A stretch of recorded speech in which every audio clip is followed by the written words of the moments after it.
Assalamualaikum warahmatullahi wabarakatuh. Hai semuanya, nama saya Afifah Nuraini. Kali ini saya akan membahas tentang self-love. Kenapa sih harus membahas self-love?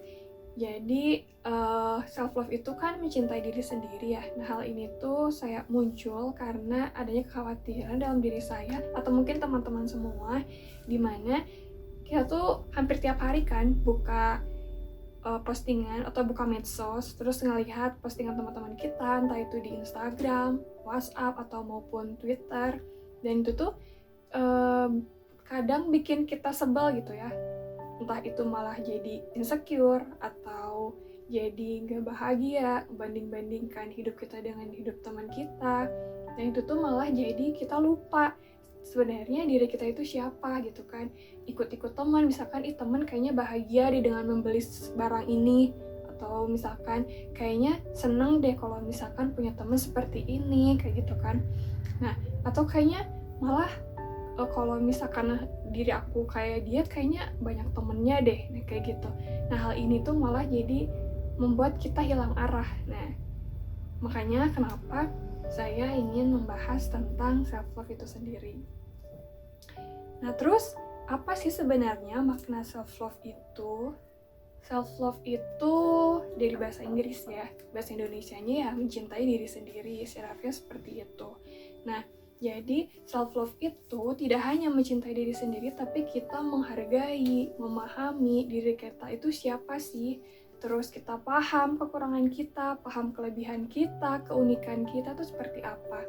Jadi self-love itu tuh kita yakin akan aku mencintai diriku sendiri. Terus self-love itu sama gak sih kayak egois? Nah, ini sangat berbeda ya. Self-love sama egois itu sangat berbeda.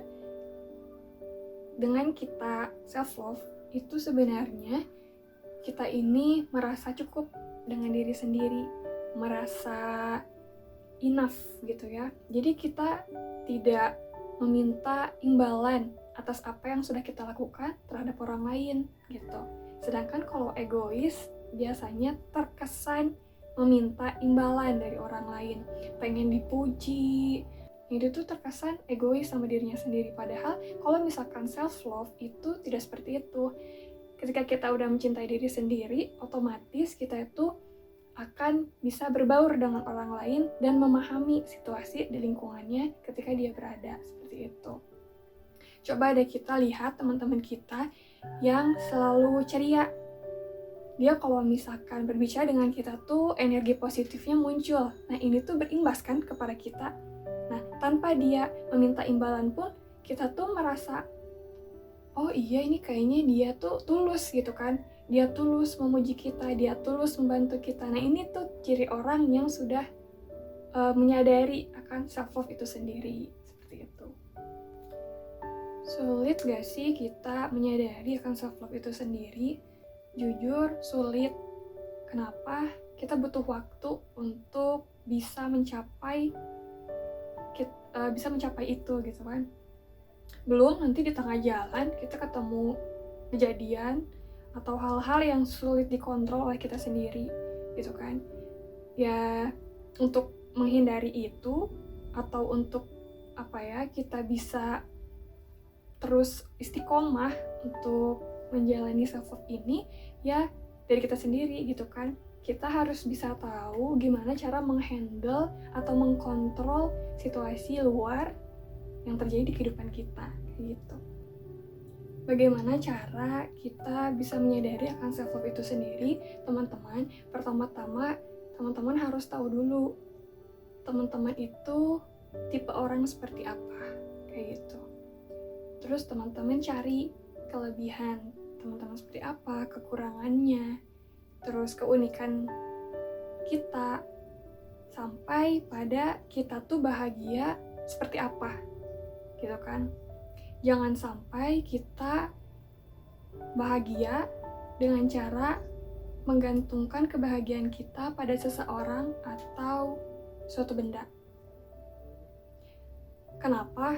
Pernah gak sih kalian tuh lagi dekat atau mungkin bahagia ketika ada seseorang.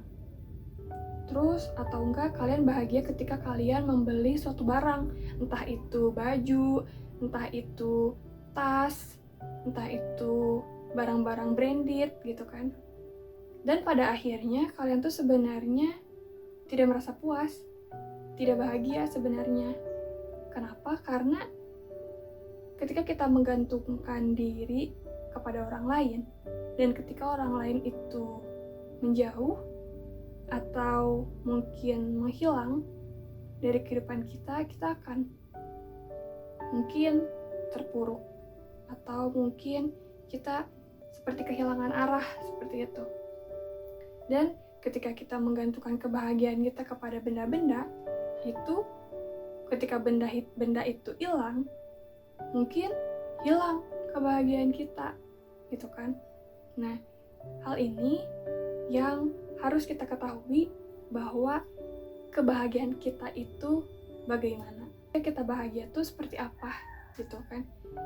Ketika hati kita itu tenang, ketika hati kita itu senang, itu bagaimana, seperti itu. Terus selanjutnya apa aja sih langkah-langkah untuk memulai self-love itu sendiri? Yang pertama, kita itu harus ada self-awareness dulu nih. Menyadari diri sendiri, sadar dulu kita itu seperti apa, kekurangan, kelebihan kita.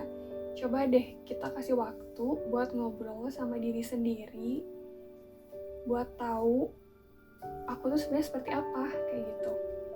Nah, dengan tidak menghakimi kita sendiri. Terkadang ketika kita ngobrol dengan diri sendiri, kita tuh malah jadi kenapa sih aku tuh seperti ini gitu kan, kenapa sih waktu itu gak kayak gini aja gitu, malah jadi gak bersyukur kayak gitu.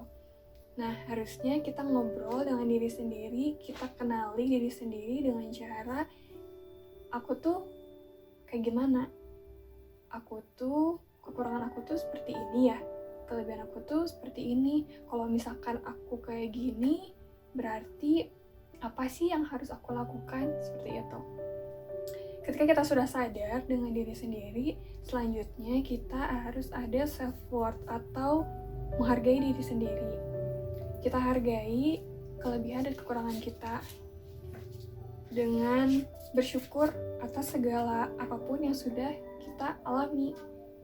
Momen-momen negatif, pengalaman-pengalaman negatif dulu, pasti kita semua ini punya masa lalu. Itu kita jadikan sebuah batu loncatan untuk menjadi hidup yang lebih baik lagi, kayak gitu. Kita damai dengan diri sendiri, seperti itu. Terus selanjutnya adalah self-esteem atau percaya diri. Munculnya self-esteem ini sebenarnya itu turunan dari harga diri. Kalau kita udah menghargai diri sendiri, otomatis muncul rasa percaya diri dalam diri kita. Kita percaya diri untuk melakukan apapun. Kita percaya diri kan untuk menjadi apapun, seperti itu. Kenapa sih kita harus percaya diri? Jelas, ketika kita percaya diri, kita tuh akan menghargai hidup kita sendiri. Langkah selanjutnya adalah self-care atau merawat diri sendiri. Nah, ketika kita sudah mengenal diri kita, otomatis kita akan mudah untuk merawat diri sendiri. Kita tahu hal apa yang harus kita lakukan ketika kita sedang, misalkan ketika kita sedang sedih, karena kita nggak mungkin nggak sedih, ya kan? Kita tahu apa yang harus kita lakukan. Misalkan, kalau misalkan kita sedih, kita beribadah, gitu kan? Kita mengenal pencipta kita, seperti itu. Atau mungkin bisa juga dengan cara hal-hal yang lain. Ketika kita membutuhkan orang lain, kita misalkan bergaul dengan teman-teman, kita main dengan teman-teman, curhat sama teman-teman, seperti itu. Pokoknya, di merawat diri sendiri ini kita tahu apa yang harus kita lakukan agar tubuh kita ini tidak sakit, seperti itu. Tidak hanya sakit secara fisik, namun secara mental juga, seperti itu. Nah, mungkin sampai sini pembahasan tentang self-love. Pesan terakhir saya, ingat, Kita ini layak dan berhak untuk hidup. Kita ini berharga untuk diri sendiri dan untuk orang lain. Jangan lupa untuk mensyukuri apa yang sudah Pencipta berikan kepada kita, walaupun itu sulit. Dan jangan lupa tetap bertahan. Terima kasih, mohon maaf jika ada salah-salah kata, karena saya masih belajar. Wassalamualaikum warahmatullahi wabarakatuh.